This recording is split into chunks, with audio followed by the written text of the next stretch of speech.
da mata duka sun yi tanadi, ƙuri'a ta su takace Honorable Adamu. Can ta gawa kuke so, gidana tana so, ku taso ku motso ga Honorable Adamu. Alkhairi halinsa ne, mutunci salansa ne, daraja da girmamawa ga kowa jininsa ne, Honorable Adamu. Kada mu bata lokaci, ina masu tsokaci, can ga muna kira kowa ma ya zo ya ci Honorable Adamu. Matashi na matasa, ka gagari gasa, halin mutum jarinsa Honorable Adamu. Yawakar gidanka ce, nasara taka ta muce, ai komai a tsaftace Honorable Adamu. Adamu Abubakar, can ga suna fahar, sun ɗauki alkawar za su yi ka Adamu. Gwamnan ne janaka ne, kuma mai kaunar ka ne, Alhaji Umar Muhammad Bago na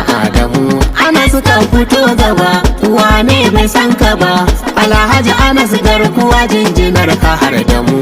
Waka ka ce na yi, ya ta babu laulayi, mun ga fura da ludayi duka asila ta Adamu. Ga dubu uwa ɗari, bari maganin bari, kai ne a mun bari, ɗagun Abubakar kan ɗakin mu Adamu.